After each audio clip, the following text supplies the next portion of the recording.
사랑하는 초업제교회 성도 여러분, 반갑습니다. 김연비 목사입니다.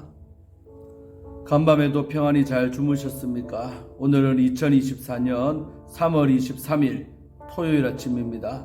오늘도 좋은 날 되시고 또 주일을 잘 준비하는 오늘 준비일이 되기를 원합니다. 기도하고 오늘의 말씀 묵상을 시작합니다. 하나님 아버지 감사합니다. 한 주간이 또 다 지나가게 하시고 또 어제 밤에도 주님께서 지켜주시고 또 이렇게 새날을 맞이하게 하시니 감사하나이다. 오늘 이 하루도 하나님의 영광을 위해 살게 하시고 또 주일을 잘 준비하는 날로서 잘 휴식도 하며 잘 보낼 수 있도록 도와주시옵소서. 아버지 하나님, 오늘도 말씀으로 하루를 시작하려고 하오니 말씀 증거하는 종의 입술에 성령으로 기름 부으사 아버지의 말씀을 잘 풀어 대언하게 하시고 또 이 말씀을 받는 우리 모든 성도님들 잘 박힌 목과 같이 말씀이 박혀서 그 말씀대로 순종하면서 살아가서 아름다운 열매를 맺는 우리 성도들의 삶이 되게 하여 주옵소서. 이 시간을 성령 하나님께 의탁하옵고 우리를 죄에서 구원하신 예수님 이름으로 간절히 기도 올리옵나이다. 아멘. 우리 찬송가 149장입니다. 거기 너 있었는가 함께 부르고 오늘 말씀 묵상 시작합니다. 함께 찬송하겠습니다.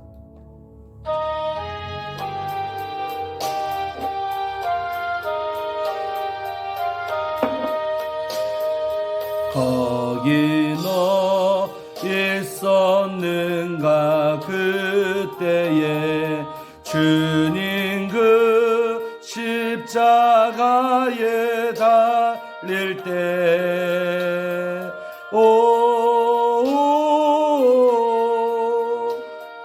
때로 그 일로 나는 떨려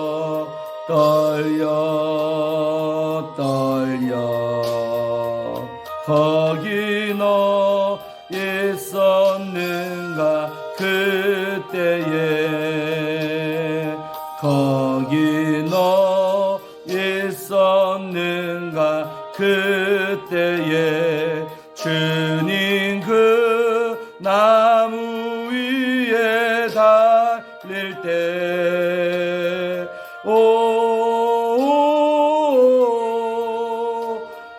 때로 그 일로 나는 떨려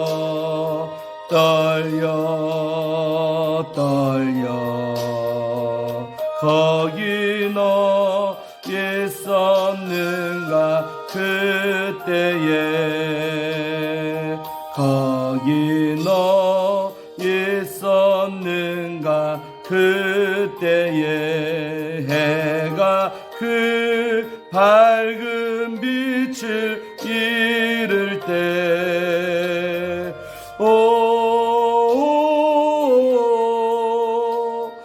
때로 그 일로 나는 떨려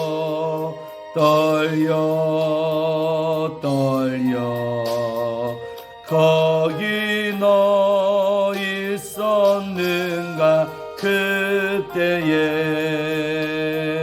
거기 너 있었는가 그때에 주님 그 무덤 속에 누일 때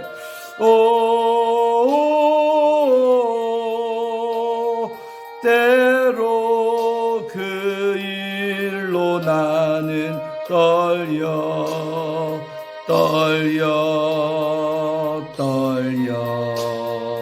거기 너 있었는가 그때에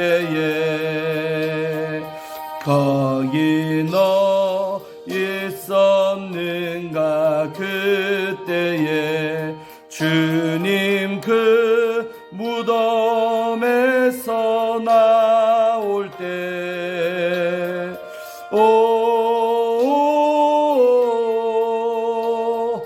때로 그 일로 주께 영광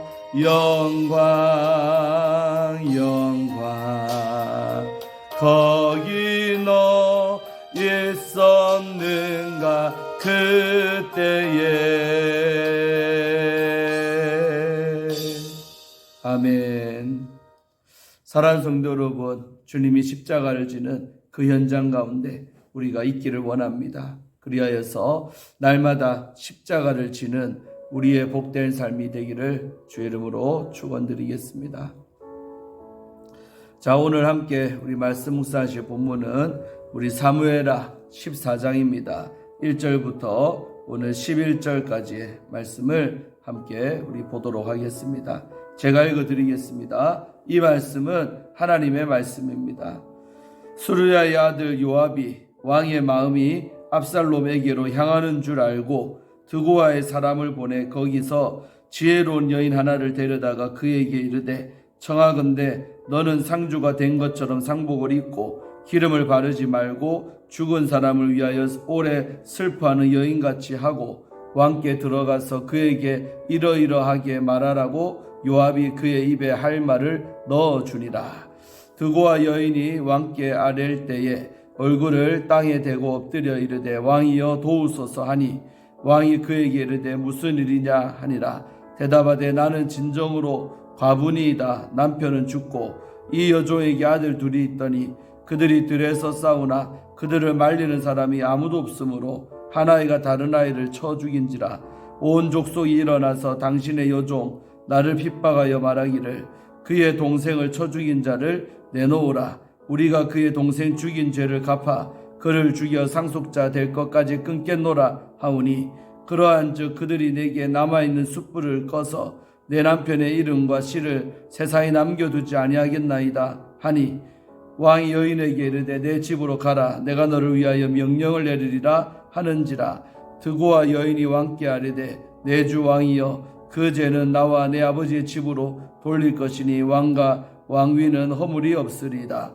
왕이 이르되 누구든지 내게 말하는 자를 내게로 데려오라. 그가 다시는 너를 건드리지 못하리라 하니라.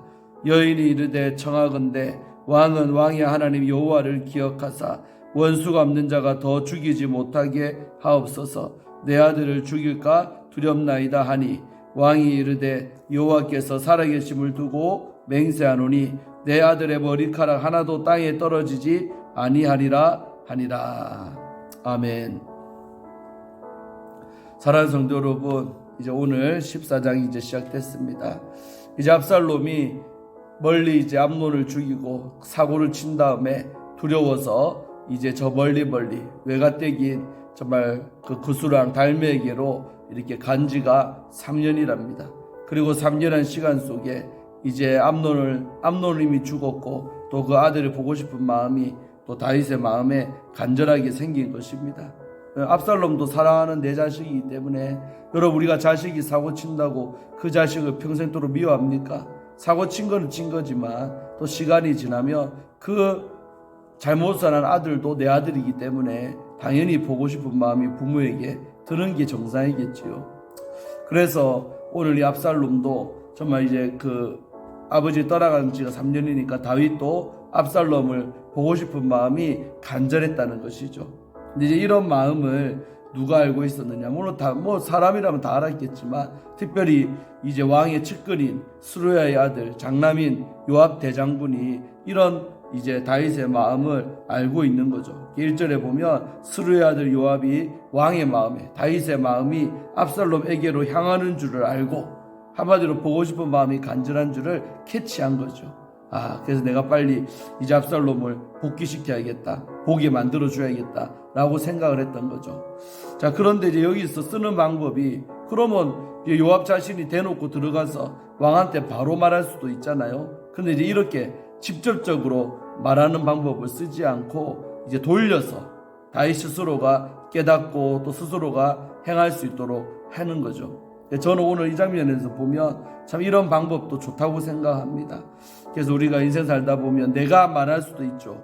그러나 내가 말하는 것보다는 더 다른 방식으로 말을 해서 스스로가 깨닫게 해서 이게 자연스럽게 될 수 있는 이런 방법도 좋다고 생각합니다. 어째 보면 요압도 참 지혜로운 사람이지요.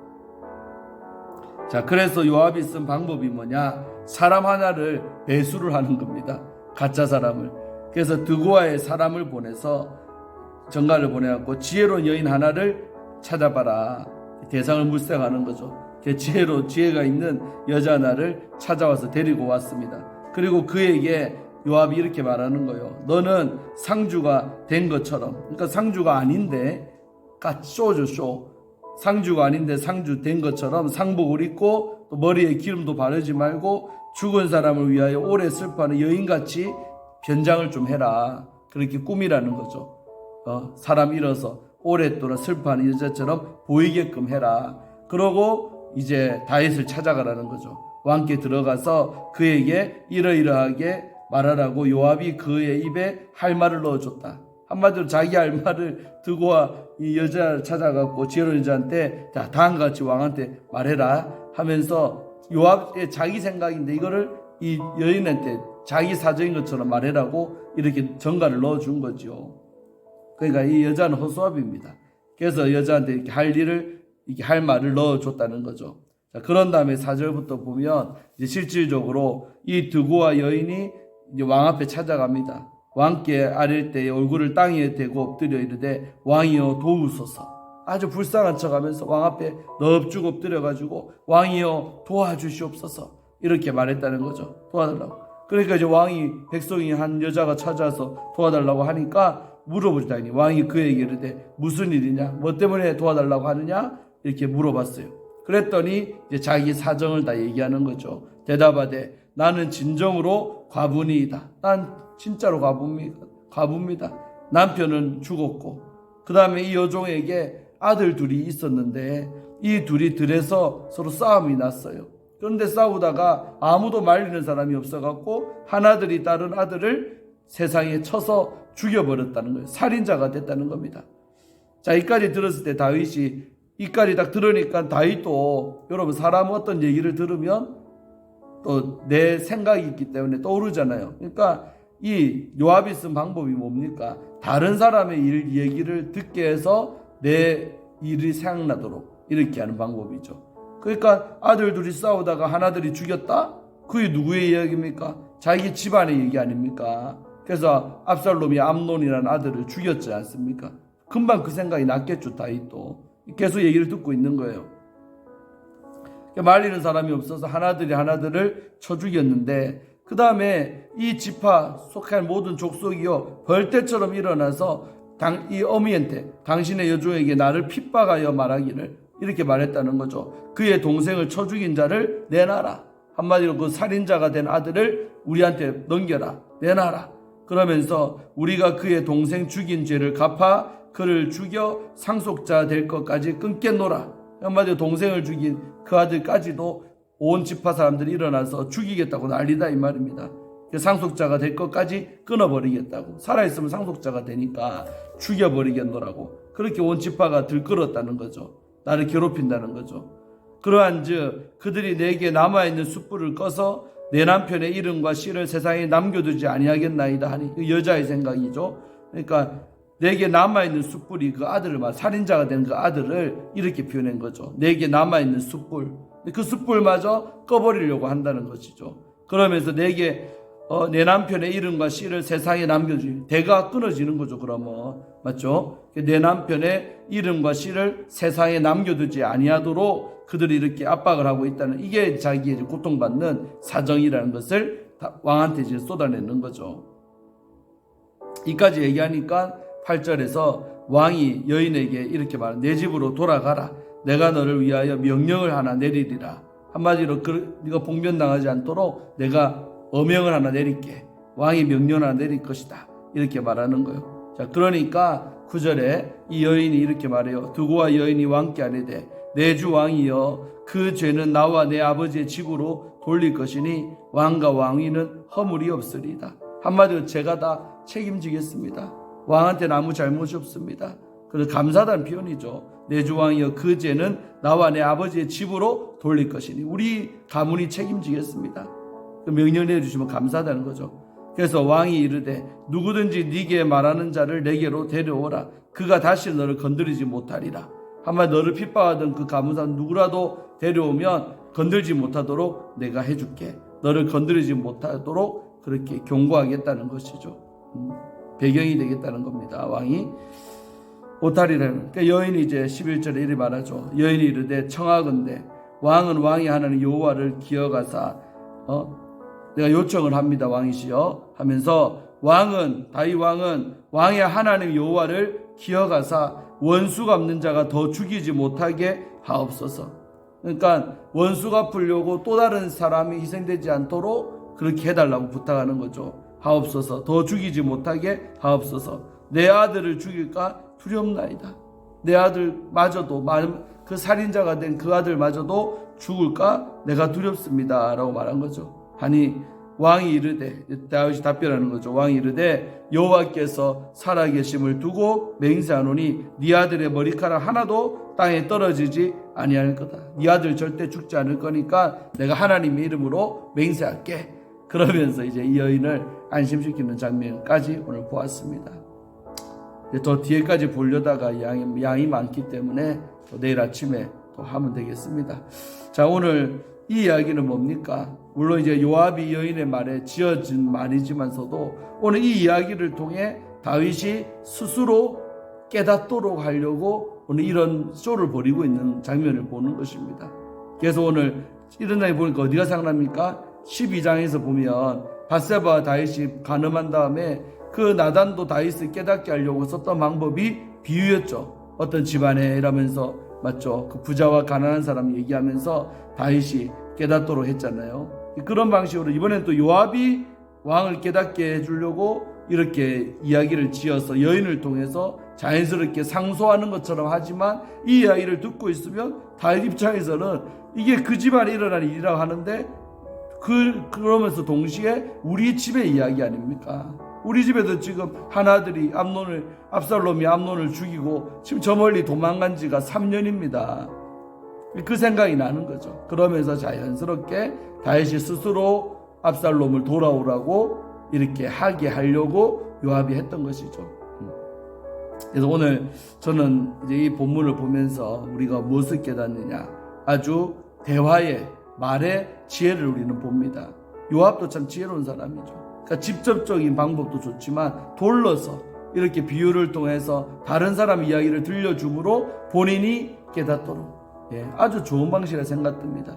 우리가 서로, 부모가, 저도 부모지만 자식을 깨우칠 때, 또 할 때, 부인에게 할 말이 있을 때, 이럴 때 직접적으로 하면 그게 받아들이기가 쉽지가 않을 때가 있어요. 그럴 때 다른 사람의 이야기를 빗대서 본인들이 그 이야기를 들으면서 스스로 깨닫도록 유도하는 방식.